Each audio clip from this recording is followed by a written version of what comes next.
श्रीविन्ध्यवासिनी स्तोत्रम्। निशुम्भशुम्भमर्दिनीं प्रचण्डमुण्डखण्डनीं वने रणे प्रकाशिनीं भजामि विन्ध्यवासिनीं। त्रिशूलमुण्डधारिणीं धराविघातहारिणीं ग्रहे ग्रहे निवासिनीं भजामि विन्ध्यवासिनीं। दरिद्रदुःखहारिणीं सतां विभूतिकारिणीं वियोगशोकहारिणीं भजामि विन्ध्यवासिनीं। लसत्सुलोललोचनां जने सदा वरप्रदां कपालशूलधारिणीं भजामि विन्ध्यवासिनीं।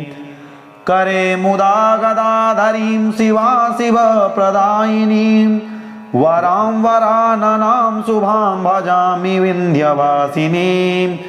ऋषीन्द्रजामिनी प्रदां त्रिधा स्वरूपधारिणीं जले स्थले निवासिनीं भजामि विन्ध्यवासिनीं। त्रिशिष्टसृष्टिकारिणीं विशालरूपधारिणीं महोदरे विलासिनीं भजामि विन्ध्यवासिनीं। पुरन्दरादिसेवितां मुरारिवंशखण्डनीं विशुद्धबुद्धिकारिणीं भजामि विन्ध्यवासिनीम्। इति श्रीविन्ध्यवासिनी स्तोत्रम्। श्रीविन्ध्यवासिनी स्तोत्रम्। निशुम्भशुम्भमर्दिनीं प्रचण्डमुण्डखण्डनीं वने रणे प्रकाशिनीं भजामि विन्ध्यवासिनीं। त्रिशूलमुण्डधारिणीं धराविघातहारिणीं ग्रहे ग्रहे निवासिनीं भजामि विन्ध्यवासिनीं। दरिद्रदुःखहारिणीं सतां विभूतिकारिणीं वियोगशोकहारिणीं भजामि विन्ध्यवासिनीं। लसत्सुलोललोचनां जने सदा वरप्रदां कपालशूलधारिणीं भजामि विन्ध्यवासिनीं। करे मुदा गदाधरीं शिवाशिवप्रदायिनीं वरां वराननां शुभां भजामि विन्ध्यवासिनीं। ऋषीन्द्रजामिनी प्रदां त्रिधा स्वरूपधारिणीं जले स्थले निवासिनीं भजामि विन्ध्यवासिनीं। त्रिशिष्टसृष्टिकारिणीं विशालरूपधारिणीं महोदरे विलासिनीं भजामि विन्ध्यवासिनीं। पुरन्दरादिसेवितां मुरारिवंशखण्डनीं विशुद्धबुद्धिकारिणीं भजामि विन्ध्यवासिनीम्। इति श्रीविन्ध्यवासिनी स्तोत्रम्। श्रीविन्ध्यवासिनी स्तोत्रम्। निशुम्भशुम्भमर्दिनीं प्रचण्डमुण्डखण्डनीं वने रणे प्रकाशिनीं भजामि विन्ध्यवासिनीं। त्रिशूलमुण्डधारिणीं धराविघातहारिणीं ग्रहे ग्रहे निवासिनीं भजामि विन्ध्यवासिनीं। दरिद्रदुःखहारिणीं सतां विभूतिकारिणीं वियोगशोकहारिणीं भजामि विन्ध्यवासिनीं। लसत्सुलोललोचनां जने सदा वरप्रदां कपालशूलधारिणीं भजामि विन्ध्यवासिनीं। करे मुदा गदाधरीं शिवाशिवप्रदायिनीं वरां वराननां शुभां भजामि विन्ध्यवासिनीं।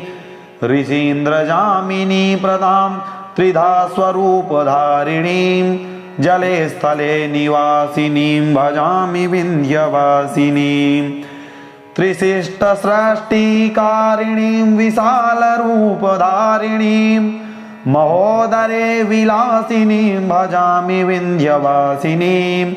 पुरन्दरादिसेवितां मुरारिवंशखण्डनीं विशुद्धबुद्धिकारिणीं भजामि विन्ध्यवासिनीम्।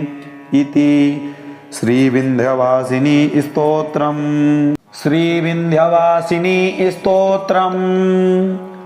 निशुम्भशुम्भमर्दिनीं प्रचण्डमुण्डखण्डनीं वने रणे प्रकाशिनीं भजामि विन्ध्यवासिनीं त्रिशूलमुण्डधारिणीं धराविघातहारिणीं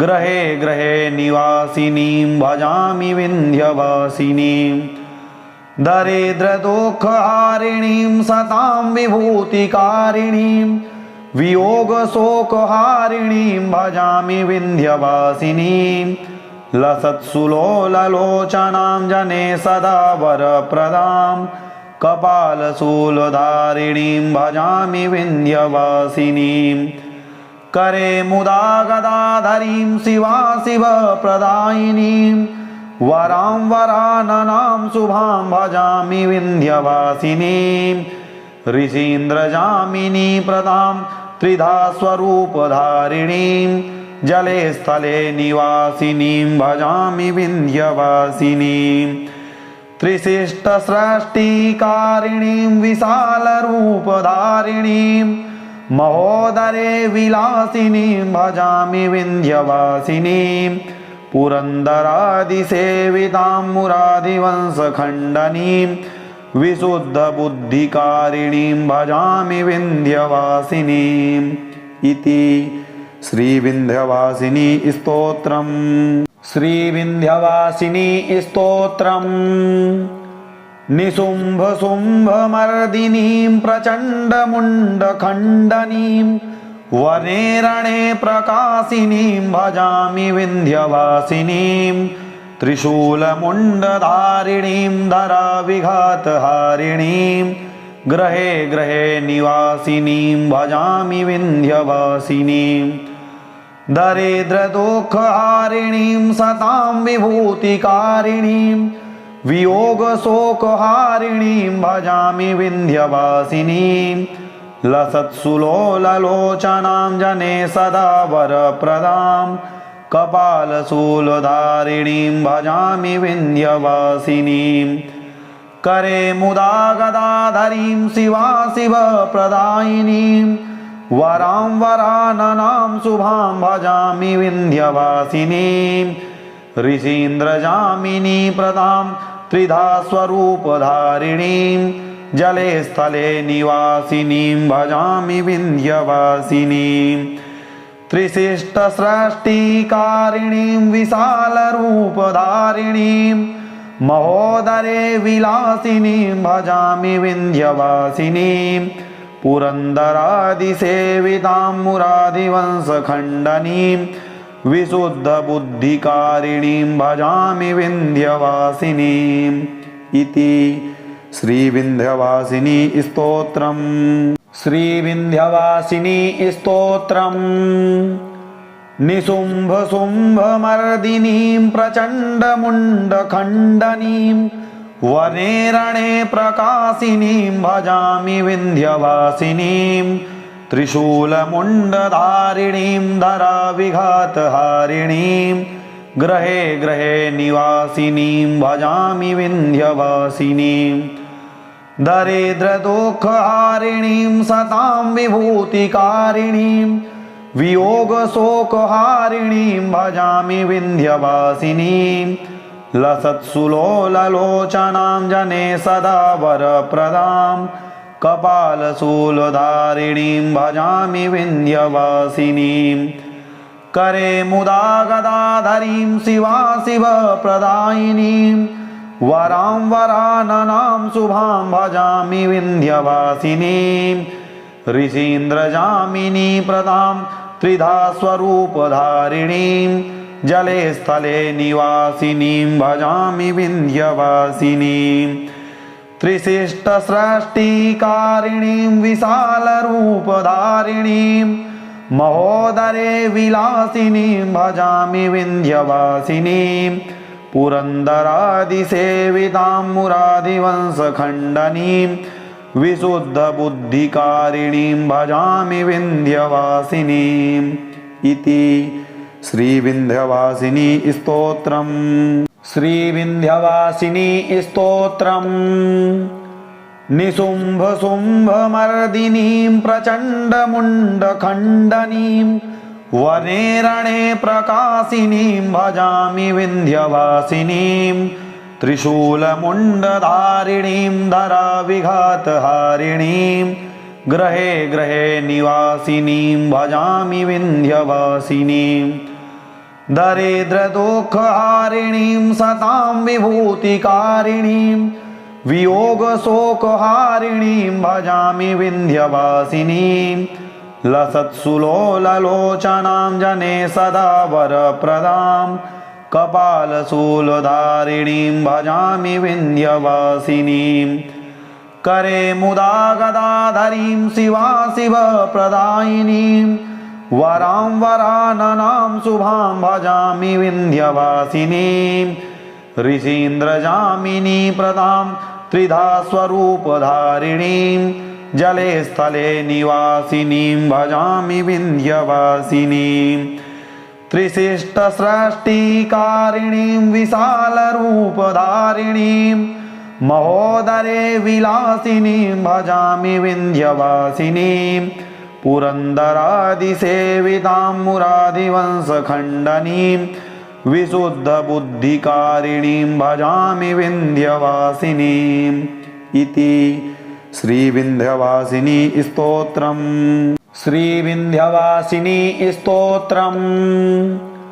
निशुम्भशुम्भमर्दिनीं प्रचण्डमुण्डखण्डनीं वने रणे प्रकाशिनीं भजामि विन्ध्यवासिनीं त्रिशूलमुण्डधारिणीं धराविघातहारिणीं ग्रहे ग्रहे निवासिनीं भजामि विन्ध्यवासिनीं दरिद्रदुःखहारिणीं सतां विभूतिकारिणीं वियोगशोकहारिणीं भजामि विन्ध्यवासिनीं लसत्सुलोललोचनां जने सदा वरप्रदां कपालशूलधारिणीं भजामि विन्ध्यवासिनीं करे मुदा गदाधरीं शिवाशिवप्रदायिनीं वरां वराननां शुभां भजामि विन्ध्यवासिनीं ऋषीन्द्रजामिनी प्रदां त्रिधा स्वरूपधारिणीं जले स्थले निवासिनीं भजामि विन्ध्यवासिनीं त्रिशिष्टसृष्टिकारिणीं विशालरूपधारिणीं महोदरे विलासिनीं भजामि विन्ध्यवासिनीं पुरन्दरादिसेवितां मुरादिवंशखण्डनीं विशुद्धबुद्धिकारिणीं भजामि विन्ध्यवासिनीम् इति श्रीविन्ध्यवासिनी स्तोत्रम्। श्रीविन्ध्यवासिनी स्तोत्रम्। निशुम्भशुम्भमर्दिनीं प्रचण्डमुण्डखण्डनीं वने रणे प्रकाशिनीं भजामि विन्ध्यवासिनीं त्रिशूलमुण्डधारिणीं धराविघातहारिणीं ग्रहे ग्रहे निवासिनीं भजामि विन्ध्यवासिनीं दरिद्रदुःखहारिणीं सतां विभूतिकारिणीं वियोगशोकहारिणीं भजामि विन्ध्यवासिनीं लसत्सुलोललोचनां जने सदा वरप्रदां कपालशूलधारिणीं भजामि विन्ध्यवासिनीं करे मुदा गदाधरीं शिवाशिवप्रदायिनीं वरां वराननां शुभां भजामि विन्ध्यवासिनीं ऋषीन्द्रजामिनी प्रदां त्रिधा स्वरूपधारिणीं जले स्थले निवासिनीं भजामि विन्ध्यवासिनीं त्रिशिष्टसृष्टिकारिणीं विशालरूपधारिणीं महोदरे विलासिनीं भजामि विन्ध्यवासिनीं पुरन्दरादिसेवितां मुरादिवंशखण्डनीं विशुद्धबुद्धिकारिणीं भजामि विन्ध्यवासिनीम् इति श्रीविन्ध्यवासिनी स्तोत्रम्। श्रीविन्ध्यवासिनी स्तोत्रम्। निशुम्भशुम्भमर्दिनीं प्रचण्डमुण्डखण्डनीं वने रणे प्रकाशिनीं भजामि विन्ध्यवासिनीं त्रिशूलमुण्डधारिणीं धराविघातहारिणीं गृहे गृहे निवासिनीं भजामि विन्ध्यवासिनीं दरिद्रदुःखहारिणीं सतां विभूतिकारिणीं वियोगशोकहारिणीं भजामि विन्ध्यवासिनीं लसत्सुलोललोचनां जने सदा वरप्रदां कपालशूलधारिणीं भजामि विन्ध्यवासिनीं करे मुदा गदाधरीं शिवाशिवप्रदायिनीं वरां वराननां शुभां भजामि विन्ध्यवासिनीं ऋषीन्द्रजामिनी प्रदां त्रिधा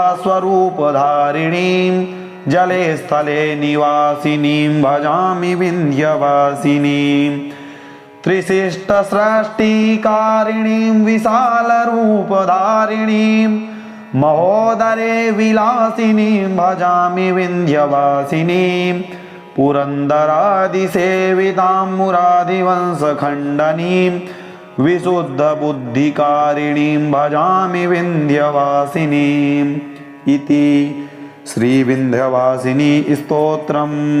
श्रीविन्ध्यवासिनी स्तोत्रम्। निशुम्भशुम्भमर्दिनीं प्रचण्डमुण्डखण्डनीं वने रणे प्रकाशिनीं भजामि विन्ध्यवासिनीं त्रिशूलमुण्डधारिणीं धराविघातहारिणीं गृहे गृहे निवासिनीं भजामि विन्ध्यवासिनीं दरिद्रदुःखहारिणीं सतां विभूतिकारिणीं वियोगशोकहारिणीं भजामि विन्ध्यवासिनीं लसत्सुलोललोचनां जने सदा वरप्रदां कपालशूलधारिणीं भजामि विन्ध्यवासिनीं करे मुदा गदाधरीं शिवाशिवप्रदायिनीं वरां वराननां शुभां भजामि विन्ध्यवासिनीं ऋषीन्द्रजामिनी प्रदां त्रिधा स्वरूपधारिणीं जले स्थले निवासिनीं भजामि विन्ध्यवासिनीं त्रिशिष्टसृष्टिकारिणीं विशालरूपधारिणीं महोदरे विलासिनीं भजामि विन्ध्यवासिनीं पुरन्दरादिसेवितां मुरादिवंशखण्डनीं विशुद्धबुद्धिकारिणीं भजामि विन्ध्यवासिनीम् इति श्रीविन्ध्यवासिनी स्तोत्रम्। श्रीविन्ध्यवासिनी स्तोत्रम्। निशुम्भशुम्भमर्दिनीं प्रचण्डमुण्डखण्डनीं वने रणे प्रकाशिनीं भजामि विन्ध्यवासिनीं त्रिशूलमुण्डधारिणीं धराविघातहारिणीं गृहे गृहे निवासिनीं भजामि विन्ध्यवासिनीं दरिद्रदुःखहारिणीं सतां विभूतिकारिणीं वियोगशोकहारिणीं भजामि विन्ध्यवासिनीं लसत्सुलोललोचनां जने सदा वरप्रदां कपालशूलधारिणीं भजामि विन्ध्यवासिनीं करे मुदा गदाधरीं शिवाशिवप्रदायिनीं वरां वराननां शुभां भजामि विन्ध्यवासिनीं ऋषीन्द्रजामिनी प्रदां त्रिधा स्वरूपधारिणीं जले स्थले निवासिनीं भजामि विन्ध्यवासिनीं त्रिशिष्टसृष्टिकारिणीं विशालरूपधारिणीं महोदरे विलासिनीं भजामि विन्ध्यवासिनीं पुरन्दरादिसेवितां मुरादिवंशखण्डनीं विशुद्धबुद्धिकारिणीं भजामि विन्ध्यवासिनीम् इति श्रीविन्ध्यवासिनी स्तोत्रम्। पूरा वीडियो देखने के लिए धन्यवाद। यदि चैनल में नए हैं तो चैनल को सब्सक्राइब अवश्य करें साथ ही बेल आइकन प्रेस करें एवं कमेंट बॉक्स में अपनी राय अवश्य दें। मिलते हैं अगली वीडियो में, तब तक के लिए जय श्री कृष्ण, जय श्री राधे।